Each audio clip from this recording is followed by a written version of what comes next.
ज्ञान उधति अरु ज्ञान घन सदगुरु शंकर रूप। नमो नमो बहुबारही सकल सपूजन भू।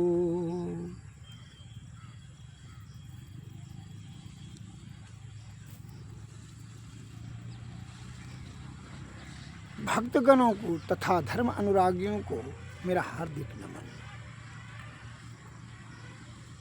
संत वाणी में एक शब्द आया है,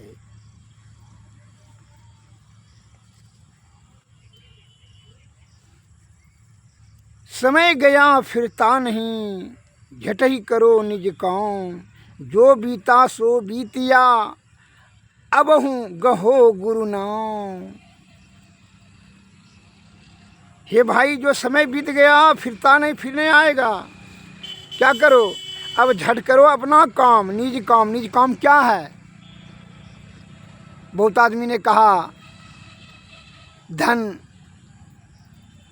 कमाना, बेटा बेटी तथा परिवार को कमा करके सुख समृद्धि दिलाना, ये निज काम है। निज काम नहीं, वो तो जो है सुंदर स्त्री शादी करना, बहुत ज़्यादा मात्रा में छल कपट बेईमानी के धन जमा करना, आलीशान मकान दुकान जगह जमीन जायदाद ये सब बनाना, ये तो इंद्रिय सुख हुआ, ज्ञान इंद्रियों का सुख। ये निज मन आपका काम क्या, आप हैं कौन, पहले यह समझे। कभी विचार किया आपने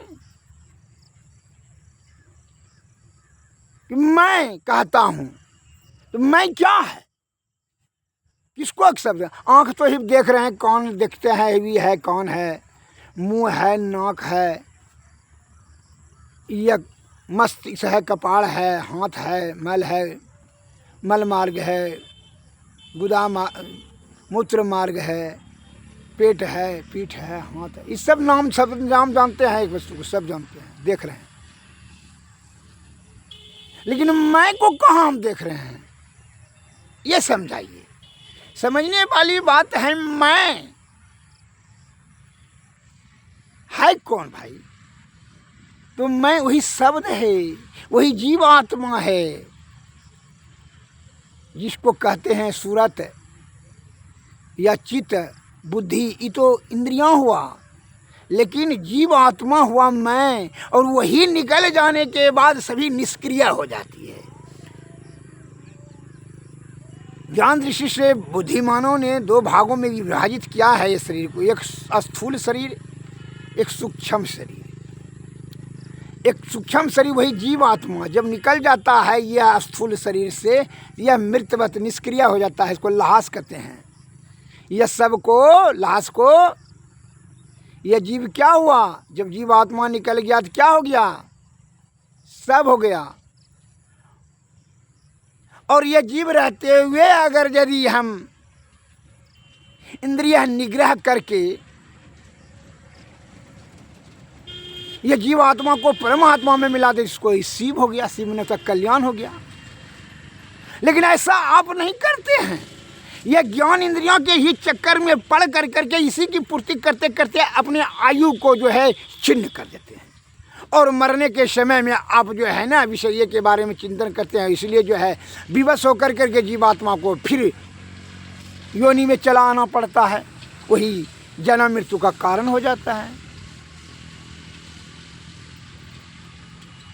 एक सज्जन ने कहा कि जब जीवात्मा परम आत्मा का है, मन में प्रश्न उठता भी होगा कि तो फिर काहे भटक रहा है, डायरेक्ट परमात्मा को तो अपने में मिला लेना चाहिए।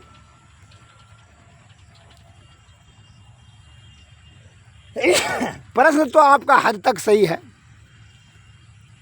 लेकिन एक बात भूल जाते हैं। परमात्मा अर्थात प्रकृति ने बड़ी आसीन कृपा करके सब चीज आपको दे दिया।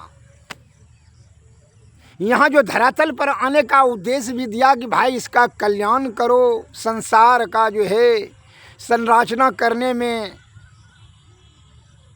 आप उपकार करो, कल्याण करो, धर्म की वृद्धि करो, दया के भाव रख करके संसार का जो है संरचना करने में मदद करो। लेकिन आप जो है ज्ञान इंद्रियां के विवश में होकर करके आप विषयाक्त होकर करके खुद परमात्मा को भूल जाते हैं और आप विषय रूपी दलदल में भ्रमित होकर के कुकर्म करने लगते हैं। आपका प्रश्न उठता है कि परमात्मा का है, तो परमात्मा का जैसे कि मान लीजिए पावर हाउस वाला बिजली विभाग में गए, भाई चलिए भाई हमको चाहिए बिजली घर में भाई जलाने के लिए। उन्होंने जो है आपको 1 यूनिट का बिजली दे दिया, ठीक है जलाइए आप। तो अब आपको जब बिजली दिया 1 यूनिट का, तो आप उसको जो है पंखा चलाइए या बल्ब जलाइए या हीटर जलाइए या एसी जलाइए या जो है आप उसको पकड़ करके मर जाइए। ये तो आपके ऊपर निर्भर है, आपको क्या करना चाहिए। बिजली ये तो आपके पास ना ज्ञान होना चाहिए। इसलिए ज्ञान इंद्रियां जो है प्रकृति के 4 अंतःकरण इंद्रियां भी मन बुद्धि चित्त और अहंकार, और ज्ञान इंद्रियां विद्या आँख कान नाक और मुँह। तो जब ज्ञान इंद्रिया तो आपसे ज्ञान से समझ बुझ कर, जो मन ने बहका दिया आपको, जो वही कर लिए, अहंकार से आप जो कहा दिया वही आप कर लिए। तो आप मान लीजिए बिजली लेकर के आए, बिजली वाला से बिजली वाला का क्या दोष आपको दे सकते हैं। तो भगवान का अब मिथ्या आरोप जो लगा रहे हैं कि भगवान का जब जीव आत्मा अंश है तो इस परमात्मा में चले जाना चाहिए। लेकिन ये तो आपको यहाँ लोक कल्याण के लिए भेजा गया है प्रकृति द्वारा, लेकिन लोक कल्याण क्या करेगा आपको। आप तो जो है ना अपना ही दुर्गति कर लिए कुकर्म करके, या विषय में लिप्त कर दिए, जिसके किस कारण से आप रास्ते भूल गए। आप अपना ही नष्ट, जैसे बिजली वाला बिजली दिया कि भाई पंखा चलाएगा जो शरीर को ठंडा आराम पहुँचेगा, बल्ब जलाएगा जो प्रकाश होगा उस प्रकाश में सभी कार्य करेंगे, लेकिन आपने उसको छू कर करके अपने जान को ही गंवा दिया। इसमें तो उसका क्या दोष है बिजली वाले का। उसी प्रकार पावर हाउस जो परब्रह्म है उनका क्या दोष है, जब आप अनादिकाल से जो है विषय में संलिप्त होकर करके अपना कीमती समय बर्बाद कर रहे हैं। इसलिए वह आपको चित्त और बुद्धि से संत महात्मा लोग बताते आ रहे हैं कि इसका सही प्रयोग करें। इसलिए मिस्त्री जी ने बताया आपको, भाई इसका सही बल्ब जलाइएगा, पंखा चलाइएगा, एसी चलाइएगा जो कि ठंडा हो मिलेगा, वो जो प्रकाश मिलेगा, हीटर चलाइएगा तापमान मिलेगा जो ठंडी से आप भगाएगा। लेकिन आपने तो गलती उल्टा सीधा काम कर दिए। उसी प्रकार हमारे जो है गुरु महाराज से बताते हैं इसका सही प्रयोग करें। ये बात आप जानते हैं, इसलिए हमारे संत महात्मा क्या कहते हैं, हे भाई जीते जी आपको जो आयु दिया है 1 यूनिट दिया है, उससे जीते जी ही सब कार्य कर लें। रात भर जो है जलावें जो कि प्रकाश में सब कार्य सिद्ध होगा। अलाय बलाय छाय बिछाए आपको नहीं छुएगा। सांप गुजरेठा खर मक्खर पंखा चलाएंगे तो नहीं छुएगा। उसी प्रकार यह जीव आत्मा चित्त और बुद्धि दिया उसका कार्य करेंगे तो विषय नहीं लपेटेगा। लेकिन आप मन और अहंकार में आकर के क्या करते हैं, जो है जीवात्मा को कष्ट में डाल देते हैं। इसलिए कहता है संत महात्मा लोग क्या कहते हैं, सुन लीजिए। जीवते ही करुआ साधु भाई, जीवते ही करुआ जीवत समझे जीवत बूझे जीवत मुक्ति गढ़वा साधु भाई, जीवते ही करुआ जियत मकरम की फांस न काटी मुए मुक्ति की आशा, जीवत ही करुआ साधु भाई, जीवत ही करुआ तन छूटे निजे मिलन कहते हैं सो सब झूठी आशा। सबहु मिला तो सबहु मिलेगा नहीं तो जमपुरवासा साधु भाई, नहीं तो जमपुरवासा। दूर दूर ढूंढे मन लोभी, दूर दूर ढूंढे मन लोभी, मिटे न गर्व तरासा, साधु भाई जीवत ही करुआसा। साध संत की करे न बंदगी, कटे कर्म की फासा, जीवत ही करुआसा। संत गहे सतगुरु को चीन्हे, सतनाम विश्वासा, जीवत ही करुआसा। कहे कबीर साधन हितकारी, यह साधन का दास, साधु भाई जीवत ही करुआसा। जीवत ही कर लिए, जीते जी ही आप आशा कर लिए। क्या ये जीवात्मा को परम आत्मा में पहुंचाने के लिए।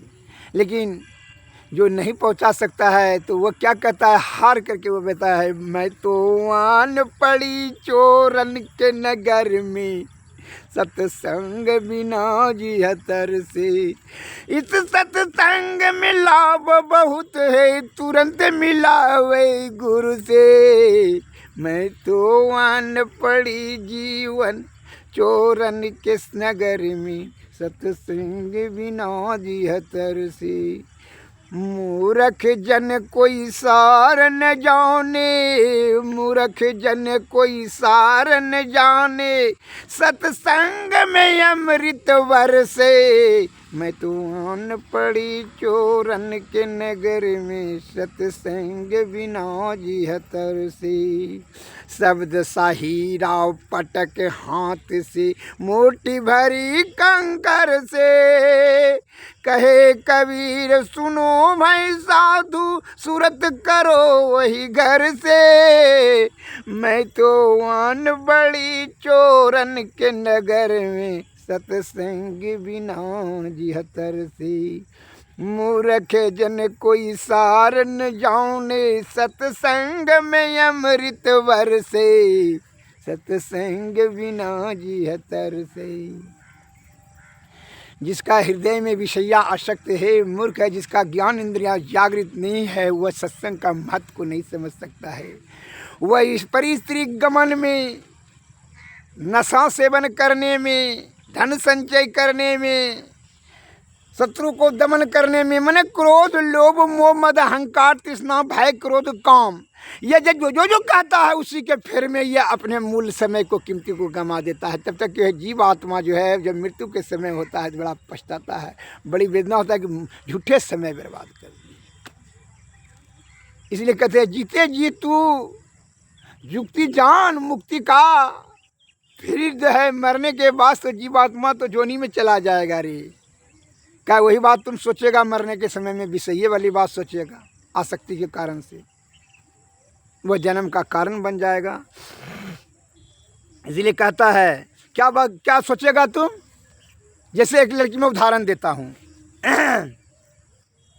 नवयुवती नई जो सियानी लड़की है, जवान लड़की है, उसके मन में क्या इच्छा रहता है, भीतर में क्या इच्छा रहता है कि सुंदर पिया से शादी हो, सुंदर वर मिले, उसके साथ हम आनंदमय जीवन व्यतीत करेंगे। जबकि उसको आनंद तो माता पिता के संरक्षण में प्राप्त हो ही रहा है भाई।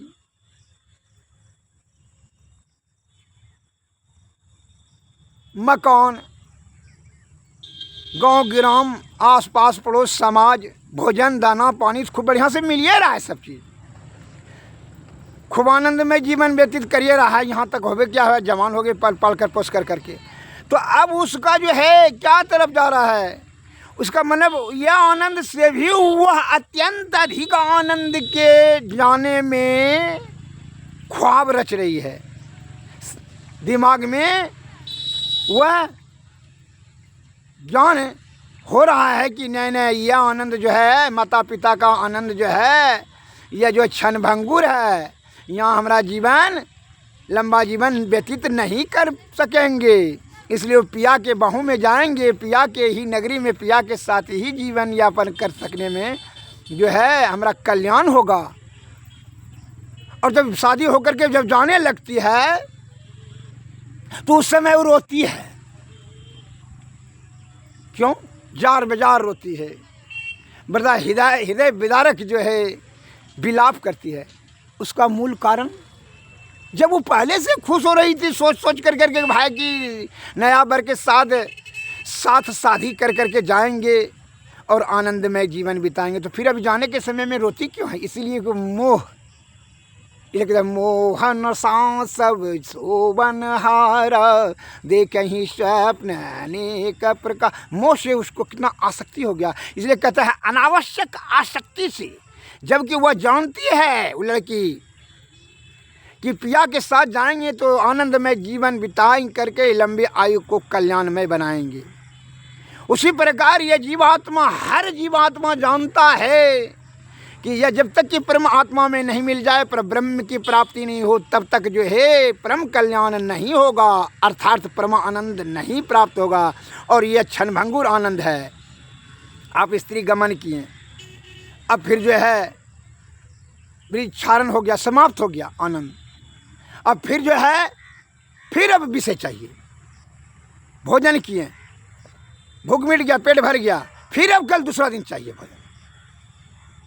जबकि आप जानते हैं कि इसका अंत जो है, और यदि उस पर कोई प्रेशर दे दिया जाए और भोजन किया जाए तो फिर जो है क्रोध हो जाता है, आपको दुख होने लगता है। फिर अब दूसरा दिन, तो यह जो है आप जानते हैं कि क्षणभंगुर है।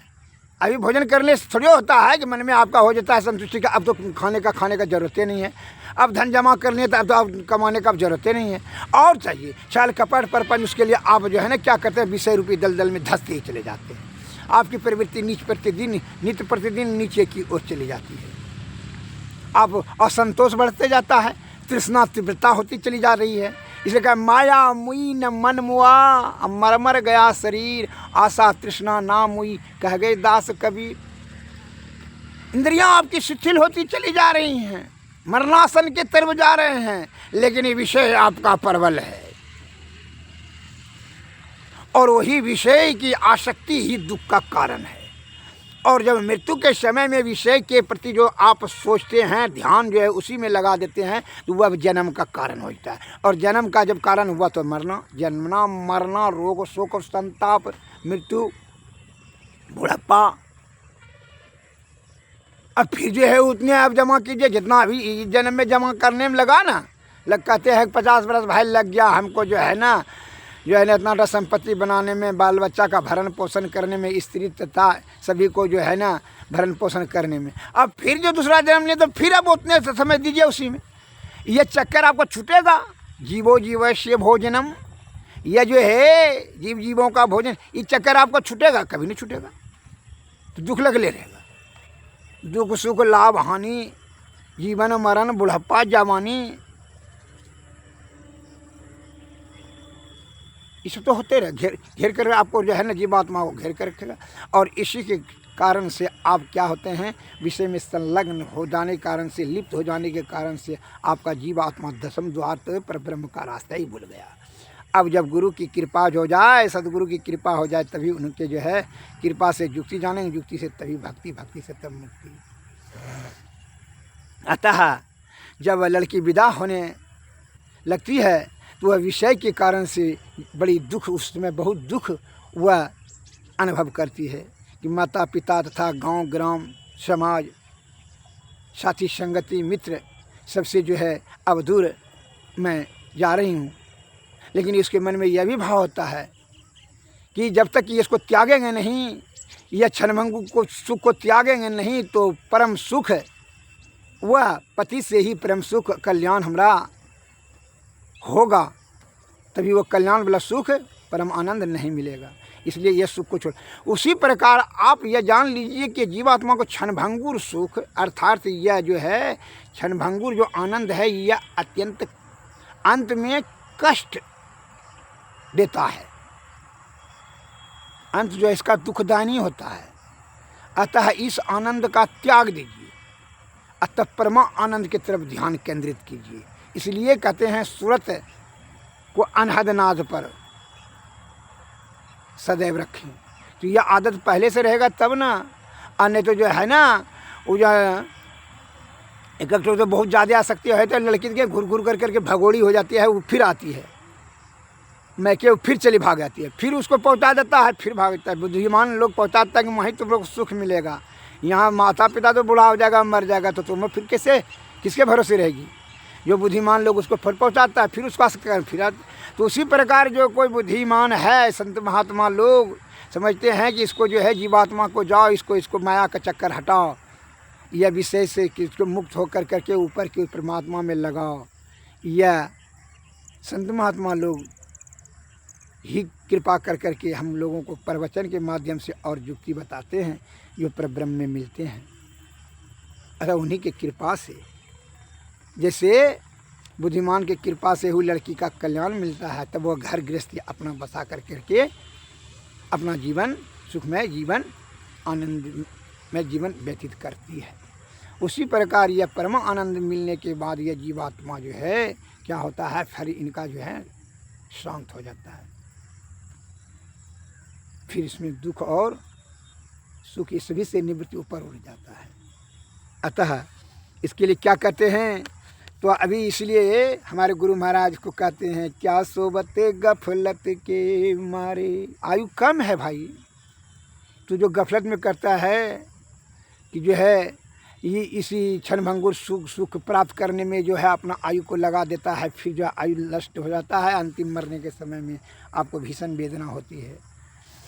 इसलिए बता रहे हैं क्या सोबत गफलत के मारे, जाग जाग मन जाग रे, अंत काल संगी न होगा, संग न चल कऊ तेरे रे। भाई बंधु और कुटुंब कबीला सब स्वार्थ के चेरे रे, यह धन धाम कुटुंब कबीला, यह धन धाम कुटुंब कबीला सब स्वार्थ के चेरे रे, अपने अपनी सुख के खातिर हेरे न कोई दुख तेरे रे। क्या सोबत गफलत की मारी, जाग जाग मन मोरे रे, तन मन सुख है ना सुख तेरो, तन मन सुख ना है सुख तेरो, आत्मन सुख निज तेरे रे। तू तन मन सुख निज के जानियो, भयो काल के चेरे रे। क्या सोबत गफलत की मारी, जाग जाग मन मेरे रे, दृढ़ प्रतीत प्रीत कर गुरु से, दृढ़ प्रीति प्रतीत कर गुरु से, कर सत्संग सवेरे रे। या विधि भव फंदा कट जई, या विधि भव फंदा कट जई, कहत मही हित तेरे रे। क्या सोबत गफलत की मारी, जाग जाग मन मोरे रे, अंत काल संगी न होगा, संग न चल कऊ तेरे रे। यह धन धाम कुटुंब कबीला सब स्वार्थ के चेरे रे। तन मन सुख है ना सुख तेरो, तन और मन और सुख ये आपका नहीं है, निज सुख तेरो क्या है, आत्म निज सुख तेरे। आत्मा का जो है जीवात्मा का सुख जो परमानंद कहते हैं वही सुख आपका है। तन मन तो है इंद्रिय सुख है, ये क्षणभंगुर है। तो तन मन सुख को, तू तन मन सुख को निज को जानियो, भयो काल के चेरे रे। तो तन मन सुख को जो अपना समझ कर करके बैठे हो और अपना जो है समय व्यतीत कर रहे हो, जमपुर में है काल जो है, काल के चक्कर में फंस जाते हो, यमराज के चक्कर में फंस जाते हो। अर्थात यमराज ने आपको भीषण वेदना दे करके पुनः मृत्यु लोक में आपको पटक देता है, जोनी में भटकते रहिए। इसलिए कहता है कि दृढ़ प्रतीत प्रीत कर गुरु से, दृढ़ होना निश्चित, प्रतीत कर प्रीत गुरु से, किससे? सदगुरु से। और क्या? कर सत्संग सवेरे रे, यही विधि भव फंदा कटी, भव रूपी भवसागर रूपी जो फंदा है इसी से विधि से कट जाएगा। कहत मही हित तेरे रे, मही बाबा आपको बता रहे हैं तुम्हारे हित के लिए, ये जीवात्मा के परम हित के लिए, कि परम कल्याण करने के लिए तुम सत्संग कर, भक्ति भेद कर और सदगुरु के शरण में जा। सद्बुद्धि शुद्ध चित आत्मा सतोगुण में रहें, सदाचार का पालन, सदा भोजन करें और सत्संग भजन करें और सदगुरु की सेवा करें, तभी आपका जीवात्मा का परम कल्याण होगा। इस बात को आप समझ बुझ कर करके ये जीवन को जो है आयु को महत्व दें और वही परम कल्याण प्राप्त करने के बारे में सदैव तत्पर रहें। ये आपकी हमारी हार्दिक इच्छा है। सद्गुरुवे नमः। जय हिंद, जय भारत, नमस्कार।